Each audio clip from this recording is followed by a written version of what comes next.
Welcome to FireWatch. I'm your host, Ronald Campbell.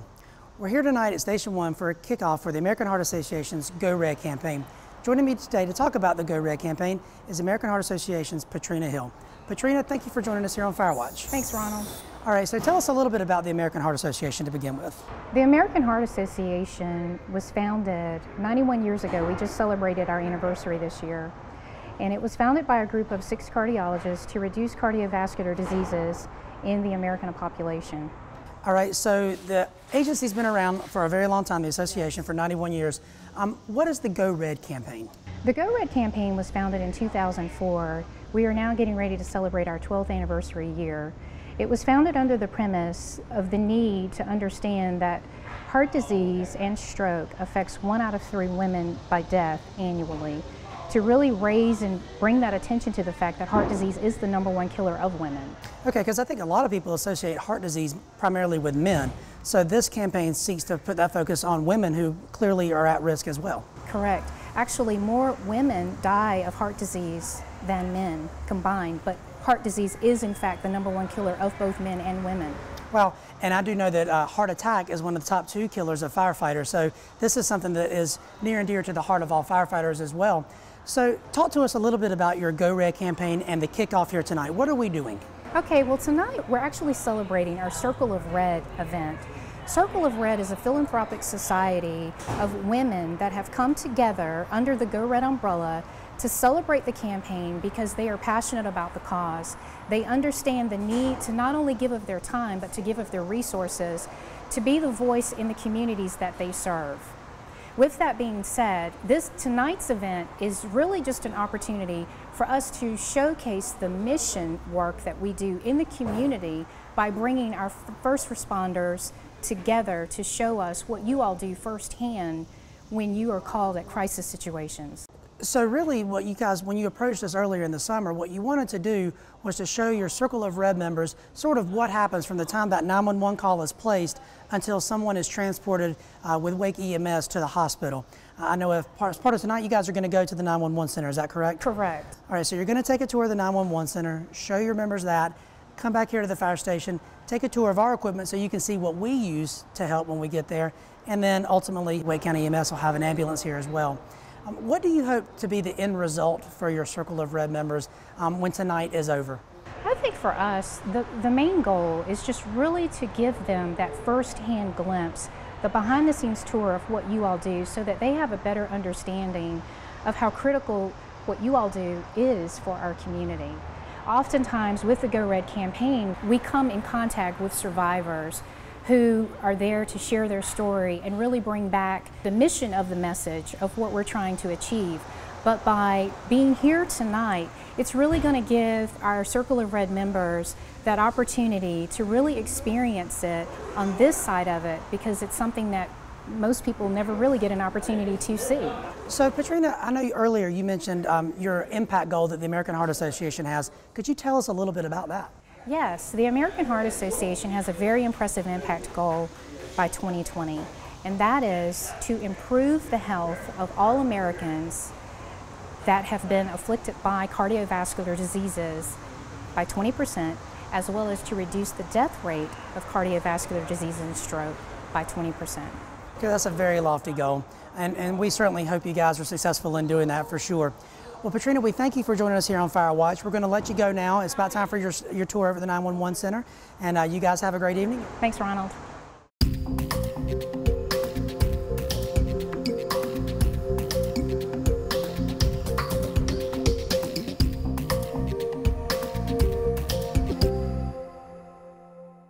Shelters are the best places to find a new pet. What a perfectly beautiful little lady. That's where you'll discover healthy, loyal, and loving animals. You little rascal. Eager to become a part of your family. A person is the best thing to happen to a shelter pet. Oh, ladies first. Be that person. Adopt. This is living. Hey, kid. To find out more, visit theshelterpetproject.org.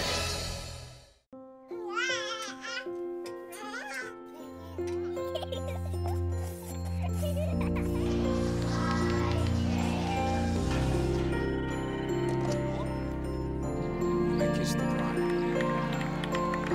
A full life, measured in seats, starts with the right ones early on. Car crashes are a leading killer of children 1 to 13. Learn how to prevent deaths and injuries by using the right car seat for your child's age and size. A single ember from a wildfire can travel over a mile. That ember can ignite and destroy your home or community. You can't control where that ember will land. Only what happens before it does. Visit fireadapted.org to learn how you can help protect your community from wildfires. Welcome back to FireWatch. With cooler weather just around the corner, lots of folks are going to be firing up backyard fire pits. And joining us today to talk about fire pit safety is Assistant Fire Marshal Tim Henshaw. Tim, thanks for joining us again on FireWatch. Well, thanks for having me today. We're starting to get a lot of phone calls on this topic.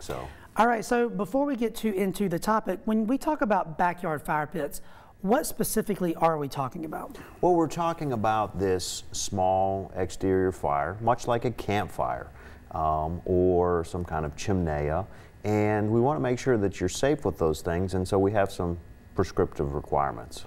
All right, so chimeneas, backyard fire pits. At a very basic level, what are some of the just most simple requirements that are out there? Well, what the fire department would like you to use is clean wood, charcoal to get it started. We don't want debris, household objects being burnt in these things. We really want some clean wood. And a lot of people ask me, is lumber clean wood? And no, lumber doesn't qualify. So if you have 2x4s or old deck boards or things like that, we don't want you throwing those in the fire pit. We want your traditional kindling, your firewood, pieces of cut, clean firewood. All right, now as the leaves start to fall around Raleigh, and as we all know, lots of leaves fall around here, is that acceptable to burn in these backyard fire pits? No, you don't want to put that kind of stuff. Leaves don't really burn well. They just smolder, smoke up, really annoying for the neighbors. And in the city policy, we have basically a policy that says no burning of debris, and leaves are considered debris. Okay, so we've talked about leaves not being allowed, and you said clean cut wood. So you're talking about basically the little bundles of firewood that you can find at local stores all around town. Yeah, you can buy those at local stores. You'll see them at the farmer's market. They'll sell clean wood there. Or roadside stands will have people that have a few pieces of wood chopped up. And that's what we're really asking you to burn. Now, since I can't burn leaves and I can't burn backyard debris, what am I supposed to do with that stuff? If you have larger items that you can't put in a bag or set at the curb, you can always call for a large pickup. And if you explore the numbers on the website, you can call that number, schedule a time, and they'll send a crane truck out to assist you with removal of that debris. All right, so we talked about what we can burn, and we talked about how really you want to use these more or less for heating, keeping warm on these cool autumn nights, and even maybe roasting marshmallows, things like that on these cool nights. Thinking about lighting it and safe use of fire pits. Take us through from the time we get the fire pit out to the time we put it up. How should we safely use these items? Okay, so we'll start with a store-made fire pit, a little metal dish with a screen cover on there. What you want to make sure is that that item is placed securely on the ground. We don't want it on an elevated deck. We don't want it on a combustible surface. We're going to want it directly on the ground. And so find a place in your yard that's level, where it won't tip, and firmly place it to the ground. And then look at the area around the fire pit. Make sure there's no tripping hazards. Make sure there's no holes. Because once the fire's going, it's going to be in the evening hours typically, and we wouldn't want you to slip or trip and accidentally bump into the fire pit, because it will not only, put off heat and gases, but it could burn you if you stumbled into it. And not even just around the fire pit, but you also want to look above the fire pit as well, correct? Yeah, if you're hanging it over an eave, or if you're trying to do it under a canopy or an umbrella, these are going to be things that you don't want to do. You want the space and the airspace above you to be free and clear, so the smoke and the heat can escape. And now you mentioned putting it on a flat surface, not on a deck or an elevated surface, something like that.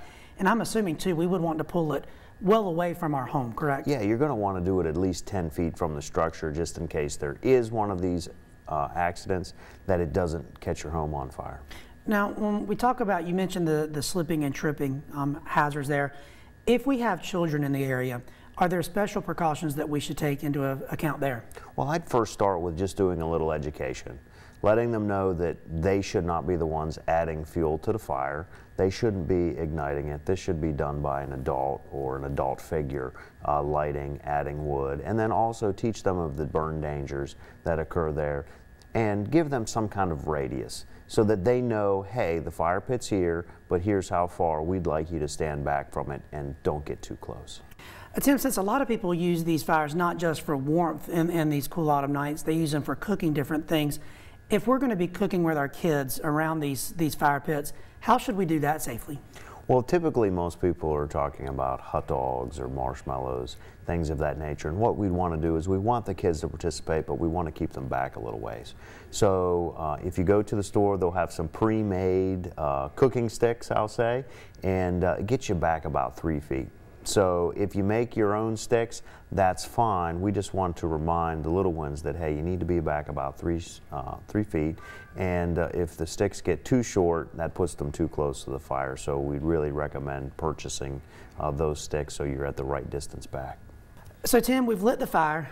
We're enjoying it. What can we do while the fire is burning to make sure that we're operating this fire pit as safely as we possibly can? Well, even with the operation of a fire pit, some glowing embers could pop off, and depending on how dry it is around you, you could have some spot fires. So we'd recommend having on-site prior to lighting and throughout the duration of the fire a charged garden hose to dampen the area around it. A fire extinguisher is also an acceptable means, or the simplest one would be just a bucket of water to douse any glowing embers, and you could use that even at the end to extinguish it permanently for the night. Now, you just mentioned the embers popping off, and depending on how dry it is, should we really take into account when the state puts out those do not burn announcements? How serious should I take that in my backyard when I'm lighting a fire pit? You should really take that very, very seriously. The Forest Service here in North Carolina, they monitor the moisture in the trees, in the ground. They spend time daily determining what that fire danger is, and when they say please don't burn, it's a significant warning, and we should follow that. Because I think a lot of people think that the burning bans only really apply to commercial type operations, but they're even talking about my backyard. They're even talking about your backyard, and the Forest Service is concerned about the state of North Carolina. And many times we'll have people call us and say, well, I'm not camping. Well, it's not just camping. It's not just at state parks or county parks. It's through the entire state of North Carolina, including where our residents live. It's time to put the fire pit away. How do we do that properly? Well, you can't leave the fire pit burning. Even if you look in there and you see glowing embers, that's still too hot for you to walk away and leave it unattended. We'd like you to extinguish that. So a bucket of water, going over to it, pouring the water on it until all those embers are not glowing anymore. That's what we're looking for from the fire department's perspective. So essentially you want the fire pit to be cool to the touch before you pack it away. Cool to the touch before you pack it away or before you walk away. All right, now you said that these were your typical store-bought fire pits. Are there other kinds out there that we should take into account when we're discussing this? Yeah, there's a lot of fire pits that are made by folks back in their landscape areas with some bricks.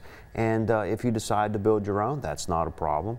We'd ask that they'd remain under 3 foot in diameter, and you'd clear the debris under it and put some kind of brick or stone around the outside so you know where the outer ring to that fire is. And once again, following the same safety features and tips that we described earlier with a homemade fire pit. And I think people need to understand too, when we say fire pit, we're not allowed, it's not permitted to dig a hole in my backyard and build a fire pit, is it? No, not really. You don't want to get into building fire pits. Basically, we're talking like a campfire. Okay. So something above the surface of the ground. Something above the surface. You know, if it was in a hole, I'd say that's probably okay, but you don't want to dig deep and create some kind of pit. And you want to make sure that it is for heating and cooking. And now my understanding too is that recently state law has changed about nuisance fires and the smoke put off by backyard fire pits. Could you tell us a little bit about that? Well, backyard fire pits are becoming a little less regulated, I'll say, and they're trying to open up so people can have these types of fires, but that's why we're really trying to be firm and educate folks on what's allowed to be burned and what's not, so you can safely do it. And when we talk about fire pits in backyards, we're really just talking about in 1 and 2 family dwellings, correct? Yes, we're really talking about those. If you're in a commercial occupancy, there can be a few more codes that you'd have to apply to, or if you're an apartment building where you have a lease, you'd want to also take a look at your lease and determine what is allowed on that property.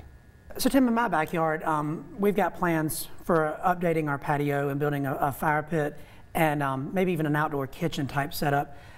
What would be the safest way for me to go about making sure that is done as safely as I possibly can? Well, today a lot of people are building an outdoor fireplace that's basically just like the one in your home. And what I would suggest to the homeowner is seek out a landscape architect, seek out a mason to assist them with building a fireplace. It doesn't appear to be too hard at the surface, but if done wrong, it won't operate correctly and could cause some injuries. And so therefore, we'd like you to seek a design professional in one of those arenas to assist with building the flue and making sure that that barbecue is erected safely. And if people wanted to ask more questions or had other concerns about maybe things that they are doing in their backyard or maybe that their neighbors are doing, how would they go about getting these questions answered? Well, you can always call our office Monday through Friday at 919-996-6392 and just ask those questions and we'll do our best to answer them. Well, Tim, we appreciate you being on FireWatch and talking to us about fire pit safety. Hopefully our residents will enjoy them safely this fall. Well, thanks for having me. Have a great fall. Which planet are we living on? Right here. What do you think it would be like to teach? Chances are, you have no idea. Teachers today are breaking down obstacles, finding innovative ways to instill old lessons, proving that greatness can be found in everyday places, and that you don't need to be famous to be unforgettable. That's what it's like to teach.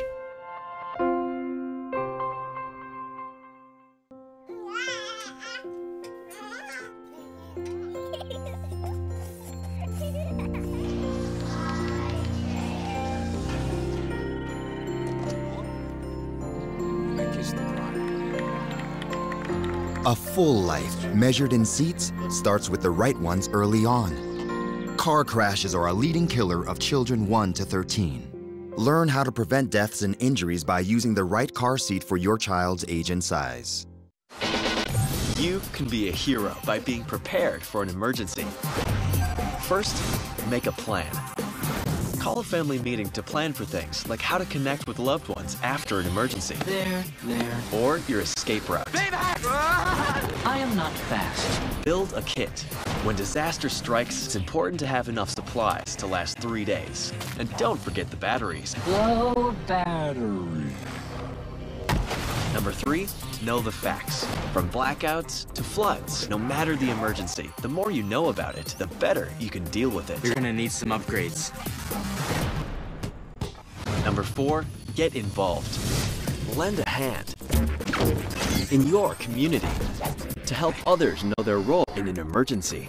You guys, do you feel this? We're gonna be heroes! You can be a hero by being prepared. Yes! Visit ready.gov/kids for more preparedness tips. Welcome back to FireWatch. Fire Prevention Week is just around the corner. This year, the week will be celebrated October 4th through 10th. To talk to us about Fire Prevention Week, we're joined again by Assistant Fire Marshal Tim Henshaw. Tim, thanks again for being here. Thanks for having me, Ron. So, Fire Prevention Week, what's the history of Fire Prevention Week? Well, Fire Prevention Week goes back to the Great Chicago Fire in 1871.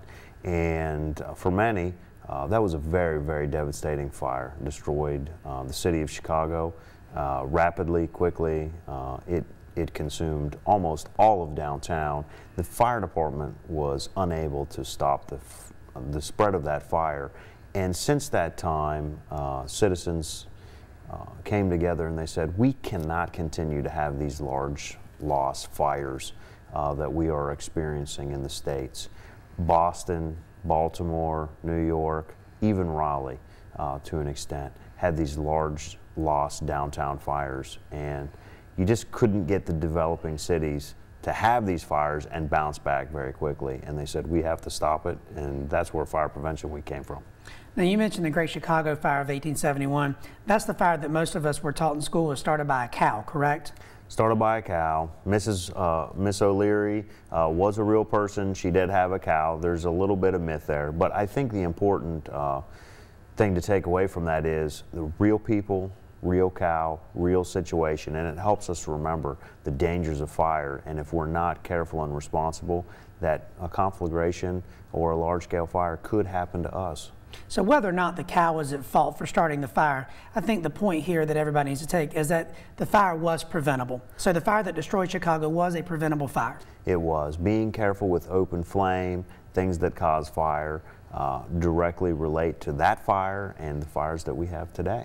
All right, so let's fast forward to the 20th century. Fire Prevention Week as a recognized activity has been around for a long time, correct? Yeah, President Woodrow Wilson brought that idea to the nation in 1920. Said we really need to have a week dedicated to this. And in 1922 we had our first defined themed Fire Prevention Week that was official. So we're actually closing in on almost 100 years of actual fire prevention weeks, correct? Yes, and since that time all of them have been themed, and those themes directly correspond to the causes of fires. And since that time we've had different themes, and our new theme today corresponds with the situations that we're dealing with today. And so we're talking not just about fire prevention things, but also fire safety topics. And I think it's interesting that these are nationwide themes, so that way every fire department in the country for 1 week is talking about the exact same topic. And this year, what's the theme for Fire Prevention Week? Hear the beep where you sleep. Every bedroom needs a working smoke alarm. Why is this such an important thing? Well, we're still having fire fatalities because of folks not evacuating the structure. And we know in the percentages show it, that if you have a working smoke alarm in the house, you're more likely to be able to have that time to escape without injury. And so you mentioned the numbers. I think it's important for folks to know that half of fire deaths happen between 11 p.m. and 6 a.m. So it's really very important that they have these working safety devices. Yeah, the smoke alarm is up on the ceiling, outside your room, batteries in it. A lot of the new houses have them hardwired, so you have redundant mechanisms of power. And they're there constantly sampling the air.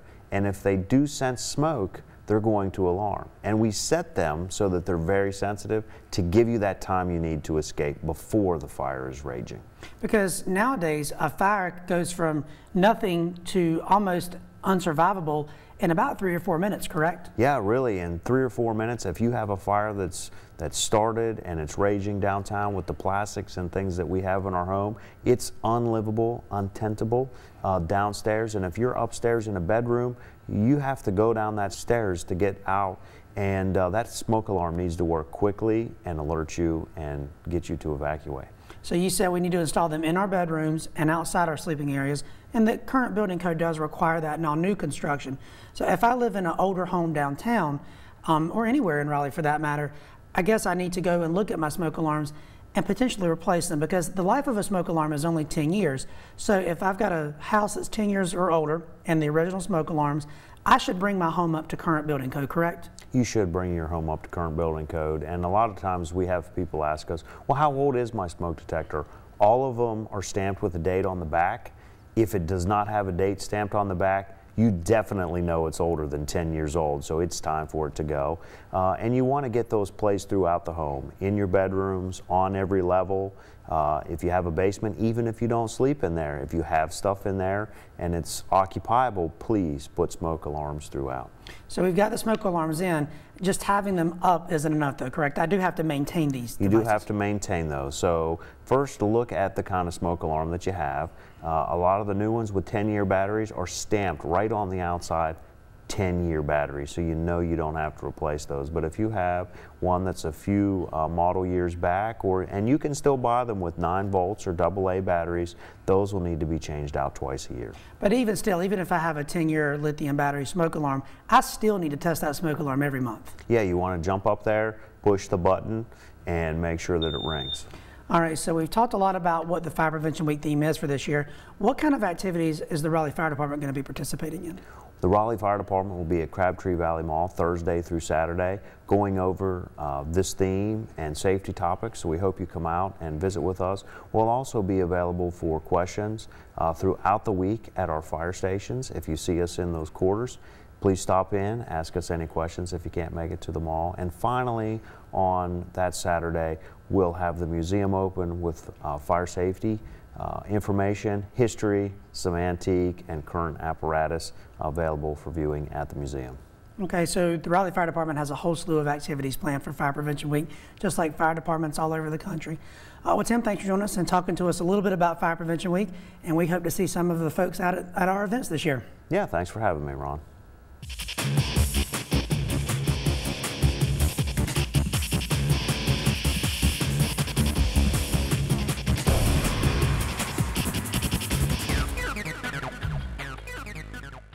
North Carolina is one of the leading states in the nation for lightning strikes. Summer is the peak time of year for lightning strikes, and late afternoon and early evenings are the prime time for this weather phenomenon. From 2002 to 2005, there was an annual average of 31,400 fires due to lightning strikes, resulting in an average of 12 deaths and $213 million in property damage. While only 16% of these strikes led to home fires, they were responsible for nearly all deaths and 90% of injuries. With this in mind, it's important to take a few precautions to make sure you and your family stay safe this summer. If you're outdoors and can hear thunder, look for an indoor shelter or hardtop car. Do not wait under a tree. And it's a good idea to wait 30 minutes after the last rumble of thunder before heading out. Stay away from windows and doors. And if you see someone struck by lightning, call 911. Lightning strike victims carry no electrical charge and need immediate attention. Inside your home, unplug appliances and other electrical items. And if you can't unplug them, turn them off. Stay off anything that places you in direct contact with electricity or plumbing. Avoid washing your hands, bathing, doing laundry, or washing dishes until the storm passes. With these few tips, you can help ensure that you and your family have a safer summer. If you'd like more information, please send us an email at fireprevention@raleighnc.gov.